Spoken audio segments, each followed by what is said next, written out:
नमस्कार। जैसा कि मैंने पिछली प्रेस ब्रीफिंग में बताया था कि 1 मई से श्रमिक स्पेशल ट्रेनें चलनी शुरू हुई थी और जो हमारे प्रवासी श्रमिक भाई बहन हैं उनको उनके गंतव्य स्थान तक पहुंचाने के लिए रेलवे ये ट्रेनें चला रही थी। आज तक 3,840 श्रमिक स्पेशल ट्रेनें आज 28 मई तक चली हैं और करीब 52 लाख पैसेंजर जा चुके हैं। और अगर पिछले एक हफ्ते का अगर आप एवरेज देखें तो 1524 श्रमिक स्पेशल ट्रेन और करीब 20 लाख पैसेंजर एक हफ्ते में गए हैं। तो पिछला जो एक हफ्ता था उसमें हमने करीब 3 लाख प्रतिदिन के हिसाब से प्रवासी श्रमिक भाइयों और बहनों को उनको गंतव्य स्थान तक पहुंचाया। आज मैं आप लोगों के माध्यम से ये बताना चाहता हूं कि रेलवे ओरिजिनेटिंग स्टेट की जो भी डिमांड आ रही है उसके हिसाब से ये श्रमिक स्पेशल ट्रेनें प्रोवाइड कर रही हैं और धीरे धीरे ऐसा लग रहा है कि जो ओरिजिनेटिंग स्टेट की डिमांड्स हैं वो कम होने लगी हैं।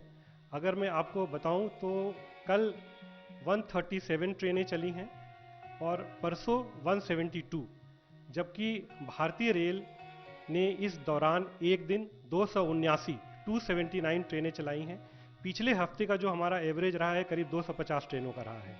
तो पिछले 2 दिनों से ये संख्या घट रही है।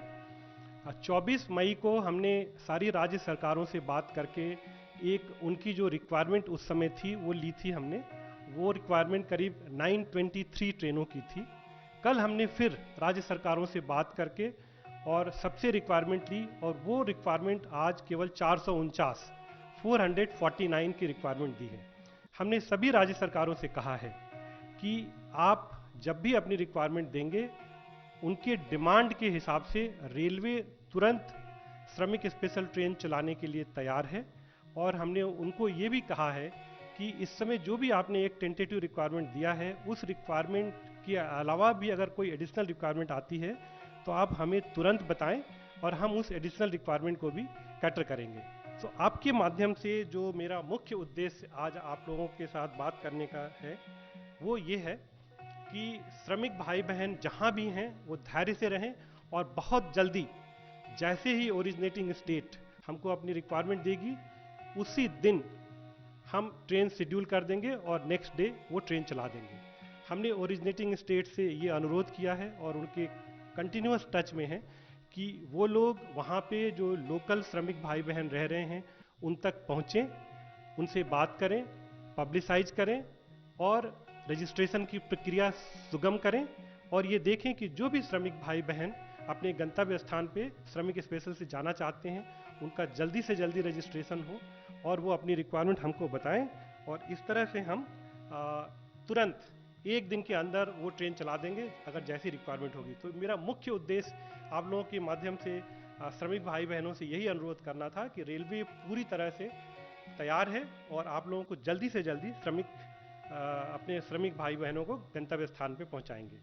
ये हमने एक चार्ट पिछली बार भी दिखाया था जिसमें कि मुख्य मुद्दा ये है कि 80% जो हमारे श्रमिक भाई बहन गए हैं वो यूपी और बिहार में गए हैं। ये एक श्रमिक मूवमेंट का जो प्रोटोकॉल हमने बनाया था वो बहुत अच्छी तरह से काम कर रहा है और ये प्रोटोकॉल जो सक्सेसफुल हुआ है वो एक समन्वय के साथ भारतीय रेल, ओरिजिनेटिंग स्टेट और रिसीविंग स्टेट तीनों ने मिलके इतनी अच्छी तरह से समन्वय से काम किया है कि ये जो श्रमिक भाई बहन हैं इनको हमने अभी तक 52 लाख लोगों को हम लेके जा पाए हैं। इसमें एक मुद्दा उठता है खाने पीने की बात की। ये हम कहें आपको बताना चाहते हैं कि एक ये समन्वय करके जहाँ से भी ट्रेन चल रही है ओरिजिनेटिंग स्टेट उनको खाना और पानी दे रहे हैं और en route railway, IRCTC division के लोग, कुछ स्वयंसेवी संस्थाएं खाना पानी दे रही हैं।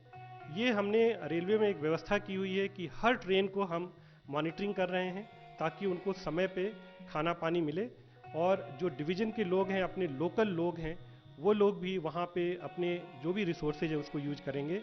मैं बस ये कहना चाहूँगा कि एक ये वैश्विक महामारी है, इस समय सबको काफ़ी दिक्कत है और जैसा कि आपको पता है कि लॉकडाउन की स्थिति में बहुत सारे जो संस्थान हैं, जो हमारे किचन्स हैं, जो रेस्टोरेंट्स हैं, पूरे देश में वो बंद हैं। उनको रॉ मटेरियल चाहे सोर्स करना हो, चाहे वो खाद्य पदार्थ, बना हुआ खाद्य पदार्थ सोर्स करना हो, दिक्कतें हैं। लेकिन उस दिक्कतों को ध्यान में रखते हुए जो हमारे पूरे रेलवे के अधिकारीगण हैं, उन्होंने मिलके एक कोशिश की है कि जो श्रमिक भाई जो भी जा रहे हैं उनको समय पे खाना पानी दें। इस तरह की कुछ ज़रूर सूचनाएं आई कि कहीं पे समय से खाना नहीं मिला, समय से कुछ दिक्कत हुई। उन सबको हम एक तरह से ध्यान में रखते हुए जो भी हमें सूचनाएं आ रही हैं उसको एनालाइज करके हम कोशिश करते हैं कि अगले दिन उस तरह की कोई समस्या नहीं आए। और इस तरह से एक ये पूरी ओरिजिनेटिंग स्टेट, रिसीविंग स्टेट सबके साथ मिलकर समन्वय से ये काम चल रहा है। और जो रिसीविंग स्टेट हैं वो जैसे ही वहाँ पे श्रमिक भाई बहन पहुँचते हैं, वहाँ की जो व्यवस्था है, खाने पीने की व्यवस्था हो, चाहे क्वारंटाइन की व्यवस्था हो, चाहे स्क्रीनिंग की व्यवस्था हो, चाहे वो उनको अपने घर तक ले जाने की व्यवस्था है, वो कर रहे हैं। यूपी और बिहार, जैसा कि मैंने बताया कि 80% से ज़्यादा लोग वहाँ पे गए हैं। वहाँ पे कुछ लोकल बसेज की समस्या थी, उनको उनके गंतव्य स्थान तक ले जाने के लिए। फिर हमने रिसीविंग स्टेट से ये बातचीत करके वहाँ पे लोकल ट्रेनें लगाई हैं, जो हमारी मेमू और डेमू ट्रेन होती है, उसको हमने लगा रखी है इस खास करके यूपी और बिहार में। और करीब 350 से ज़्यादा ट्रेनें चलाई जा चुकी हैं, ताकि जो श्रमिक भाई बहन हैं उनको जहाँ स्टेट में पहुँचे हैं तो उनको वहाँ से हम लेके जा पाएँ। ये जो ट्रेनें हमने चलाई वहाँ से, उसमें ओरिजिनेटिंग स्टेट पे सारी व्यवस्था ओरिजिनेटिंग स्टेट ने करी। उनकी स्क्रीनिंग की व्यवस्था, उनके मेडिकल कंडीशन की जो जांच थी उसकी व्यवस्था, उनके खाने पीने की व्यवस्था, उनको बसेज में लेके आए। और जो ट्रेनें थीं वो, अगर मैं नेक्स्ट स्लाइड पे जाऊं तो आपको ये बताना चाहता था कि चूंकि ओरिजिनेटिंग स्टेट पे बहुत सारी व्यवस्था उनको करनी पड़ती है, तो ज़्यादा ट्रेनें हमारी 14 बजे से 24, 2 बजे से 12 बजे मिडनाइट तक ज़्यादा ट्रेनें हम चला पाए। और जो सुबह के समय था, चूंकि उनको तैयारी में टाइम लगता था, सुबह के समय कम ट्रेनें चली। और जो एक ये वाला बैंड है 14 से 24 का, इसमें सबसे ज़्यादा ट्रेनें चली। और जो ट्रेनें हमने शुरू में प्लान की थी कि हर आधे घंटे पे चलाएंगे, वो हमको हर 5 मिनट 10 मिनट पे चलानी पड़ी। एक ये फिगर आपको बताना चाहता हूँ, क्योंकि काफ़ी इस तरह की रिपोर्ट्स आ रही हैं कि ट्रेनों को डाइवर्ट किया गया। इसमें देखिए 3 फेज में आपको देखने की ज़रूरत है। 1 से 19 मई के बीच में कोई भी ट्रेन डाइवर्ट नहीं हुई। फिर जो तीसरा फेज देखेंगे, 25 से 28 मई के बीच में कोई भी ट्रेन डाइवर्ट नहीं हुई। ये जो एक बीच का फेज है 20 से 24 मई, जो 20 से 24 मई का जो फेज है, जैसा मैंने आपको बताया कि स्टेट गवर्नमेंट से जैसे जैसे डिमांड आती थी, रेलवे ने पूरी कोशिश करी कि उस डिमांड को हम तुरंत मीट करें। अगर हम किसी स्टेट गवर्नमेंट ने आज हमको रिक्वायरमेंट दी, हमारी पूरी कोशिश होती थी कि कल उसके लिए हम ट्रेन चला पाएँ। जो ये 20 से 24 का जो बैंड देख रहे हैं, इसी बैंड में एक दिन 279 ट्रेन चली और बाकी 3 दिन भी 250 से ज़्यादा ट्रेन चली। एक दिन 265 चली, एक दिन 270 चली, ये रिक्वायरमेंट के हिसाब से। और ये जो ट्रेनें गईं, उसमें 90% ट्रेनें, जो ये इस 20 से 24 का जो पीरियड है, 90% ट्रेनें ये यूपी और बिहार को गई। तो ये जो 4 दिन का पीरियड ऐसा आया जिसमें कि जो यूपी और बिहार के जो नेटवर्क थे वो कंजेस्ट हो गए। सो मैं आप लोगों को बस ये बताना चाहता हूँ कि 3840 ट्रेनें, उसमें से केवल 71 ट्रेन, 1.8% ट्रेन, वो भी खाली 4 दिन के लिए हमने डाइवर्ट करी। और इसलिए करी कि उस दिन हम अपने जो स्टेट गवर्नमेंट्स की रिक्वायरमेंट थी उसको हम मीट विथ करना चाहते थे। और उस रिक्वायरमेंट मीट विथ करने के लिए हमको ज़्यादा ट्रेनें चलानी पड़ी, रूट नेटवर्क कंजेस्टेड हो गया। और उसको जो एक हम लोगों का स्ट्रेटजी होती है, जो एक स्टैंडर्ड प्रोटोकॉल होता है, उससे की। सो ये मैं आपके माध्यम से बताना चाहता हूँ कि जो डाइवर्ट की गई ट्रेनें बहुत ही कम की गई, 1.8% ऑफ 3840। जो दूसरी चीज़ मैं आप लोगों के माध्यम से बताना चाहता हूँ कि ये एक वैश्विक महामारी का समय है और पूरे विश्व में ये आज समस्या है। और इस पीरियड में हमको हर तरह के प्रिकॉशंस लेने हैं। हमारे जो श्रमिक भाई बहन हैं उनको हमको उनको गंतव्य स्थान तक पहुंचाना है, उनकी सुरक्षा का ध्यान रखना है, और उनको जो पहुंचा रहे हैं वो भी हमारे रेलवे के 12 लाख श्रमिक भाई हैं, श्रमिक भाई बहन हैं। जो रेलवे के 12 लाख श्रमिक भाई बहन हैं वो दिन रात 24 घंटे इसके लिए काम कर रहे हैं, चाहे वो ट्रैक का मेंटेनेंस हो, चाहे वो कोचेज का मेंटेनेंस हो, चाहे सेफ्टी का मेंटेनेंस हो। और उन्होंने ये काम करके जो 3840 ट्रेनें चलाईं, सभी ट्रेनें अपने नियत रूट से गईं, केवल 71 ट्रेनें डाइवर्ट हुईं। और आपको एक चीज़ मैं ये बताना चाहता हूँ, काफ़ी मैंने रिपोर्ट देखी, तकलीफ होती है, हमें तकलीफ इसलिए होती है कि जो हमारे 12 लाख रेलवे के श्रमिक भाई बहन हैं उनके मनोबल पे कहीं असर पड़ता है। कहा गया कि 9 दिन में कोई ट्रेन गई। मैं आप लोगों के माध्यम से ये बताना चाहता हूं कि 3 दिन से ज्यादा केवल 4 ट्रेनों ने समय लिया है, 72 घंटे से ज्यादा केवल 4 ट्रेनों ने समय लिया है, और वो ट्रेनें मणिपुर, जिरीबाम, अगरतला की तरफ जा रही थीं। 4 ट्रेनें छोड़ दीजिए 3840 में से, तो 3836 ट्रेनें 4 दिन से कम, 72 घंटे से कम में गई हैं। और वो भी उसमें 2 मेन फैक्टर थे जिसकी वजह से कुछ ट्रेनें विलंब हुई। एक फैक्टर ये था कि आसाम में लैंडस्लाइड हुआ, लैंडस्लाइड में पानी आ गया, 12 घंटे तक वो ट्रैक बंद करना पड़ा हमको सेफ्टी की दृष्टि से, और वहाँ पे हमें ट्रेनें रोकी, 12 घंटे तक रोकी, और जितने भी उसमें मुसाफिर थे उनको एक ऐसे स्टेशन पे रोका जहाँ पे कि हर चीज़ की व्यवस्था थी। सो मैं आप लोगों के माध्यम से ये कहना चाहता हूँ कि अगर 3840 ट्रेनें, उसमें से अगर मैं आपको बताऊं 90% ट्रेन जो 3500 ट्रेन है, वो जो नॉर्मल मेल एक्सप्रेस की एवरेज स्पीड होती है, नॉर्मल मेल एक्सप्रेस की एवरेज स्पीड होती है, उससे ज्यादा एवरेज स्पीड से पहुंची हैं।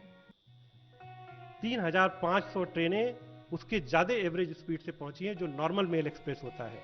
केवल 10% ऐसी ट्रेनें हैं जिनमें 2 घंटे से 4 घंटे या 5 घंटे का विलंब हुआ है। और जैसे कि मैंने आपको बताया कि केवल महज 4 ट्रेनें हैं जिन्होंने 72 घंटे से ज़्यादा लिया। उसके जो रीजन मैंने बताए कि एक तो उनका लंबी जर्नी थी, वो मडगांव से जाके जिरीबाम जाना था, उसको बीच में लैंडस्लाइड मिल गया। कुछ ट्रेनें हमारी विलंब हुई, आप लोगों को पता है कि गैस लीक हो गई थी वहाँ पे, जहाँ पे हमको ट्रेनें काफ़ी देर तक बंद करनी पड़ी। जो भी उस रूट पे ट्रेनें थीं उसको किसी तरह से डाइवर्ट करके ले जाना पड़ा। सो ये सब एक परिचालन की समस्याएं थी। लेकिन मैं अपने श्रमिक भाइयों बहनों को बताना चाहता हूँ कि रेलवे और पूरा भारतीय रेल परिवार, जो हमारे 12 लाख श्रमिक भाई और बहन हैं, वो 24 घंटे काम कर रहे हैं आपको बिल्कुल सुविधा के साथ पहुंचाने के लिए। आपको जो भी खाने पीने की दिक्कतें हुई हैं वो उसको डेली बेसिस पे एनालाइज करके हम लोग कर रहे हैं। और एक ये वैश्विक महामारी का समय है, नॉर्मल समय नहीं है। नॉर्मली IRCTC अपने कॉन्ट्रैक्टर के थ्रू खाने की व्यवस्था करता है। आज का समय ऐसा है कि जो हमारे कॉन्ट्रैक्टर हैं उनको लोग काम करने के लिए नहीं मिल रहे हैं, कोचेज में जाके खाना डिस्ट्रीब्यूट करने के लिए लोग नहीं मिल रहे हैं। फिर जो ये भारतीय रेल के जो हमारे श्रमिक भाई बहन हैं वो आगे आए, हमारे स्काउट्स गाइड्स आगे आए और सब लोग आगे आए। कई जगह पे ऐसे हुआ कि जो भारतीय रेल परिवार की महिलाएं हैं उन्होंने टेम्परेरी किचन बनाए, पूड़ियाँ तली, सब कुछ बनाया अपने आप। तो इस तरह से एक पूरा प्रयास करके हम लोगों ने कोशिश करी। और ये जो सबसे अंत में मैं आप लोगों के माध्यम से अपील करता हूँ कि ये मिनिस्ट्री ऑफ हेल्थ की भी एडवाइजरी है, मिनिस्ट्री ऑफ होम की भी एडवाइजरी है कि जिन लोगों को कुछ मेडिकल कंडीशंस हैं, जो प्रेग्नेंट लेडीज हैं, वो अगर यात्रा से बचें तो अच्छा रहेगा। मैं समझता हूँ श्रमिक भाई बहनों को इस समय जो समस्याएं हैं, उस समस्याओं को मैं समझता हूँ, उनको घर जाने की जल्दी है। उसको मैं ये कहना चाहता हूँ कि भारतीय रेल जहाँ तक संभव है अपने डॉक्टर्स भेज के जहाँ भी जरूरत पड़ी हमने उसको अटेंड कराया। और करीब 30 से ज़्यादा डिलीवरीज हुई हैं ट्रेन में। मैं ये कहना चाहता हूँ कि अगर 30 से ज़्यादा डिलीवरीज ट्रेन में हुई हैं, इसका मतलब वो बहन कितनी मुसीबत में होगी तब उन्होंने ट्रेवल किया। इस वैश्विक महामारी के समय में कोई भी बहन जिसको कि पता है कि वो एडवांस स्टेज ऑफ प्रेगनेंसी में है, वो कभी इस ट्रेन में ट्रेवल नहीं करेंगी, लेकिन उनकी मजबूरियां होंगी, उन्होंने ट्रेवल किया होगा। और भारतीय रेल के जो डॉक्टर हैं, नर्सेज हैं, 24 घंटे काम करके उनको जहां पे जरूरत पड़ी वहां पहुंचे उनकी डिलीवरी कराई, उनको हॉस्पिटल में शिफ्ट किया, उनको घर में शिफ्ट किया। सो ये बस मुझे ये कहना है आप लोगों के माध्यम से कि जो हमारे श्रमिक भाई बहन हैं उनको हम भारतीय रेल बिल्कुल कम से कम समय में उनके गंतव्य स्थान पर पहुंचाएंगे, पूरी सुविधाओं के साथ पहुंचाएंगे। इस बात पे वो विश्वास ना करें कि ट्रेनें 9 दिन लेट हो रही हैं, इतने दिन लेट हो रही हैं। ट्रेनें बिल्कुल समय से चल रही हैं, और अगर ये 20 से 24 का पीरियड छोड़ दें जिसमें कि थोड़ी सी ट्रेनें विलंब हुई, थोड़ा सा जो मेल एक्सप्रेस का एवरेज टाइम है उससे कम लगा। आज अगर देखें पिछले 24 के बाद से सारी ट्रेनें मेल एक्सप्रेस ट्रेन की एवरेज स्पीड से ज़्यादा जा रही हैं। 20 से पहले सुपर फास्ट ट्रेन की स्पीड से भी ज़्यादा ट्रेनें गई हैं। सो ये मैं सबको भरोसा दिलाना चाहता हूँ, और इस भरोसे के साथ मैं एक बार फिर से श्रमिक भाई बहनों को बताना चाहता हूँ कि भारतीय रेल कटिबद्ध है, कम से कम समय में आपको अपने गंतव्य स्थान तक पहुँचाएगी। Thank you.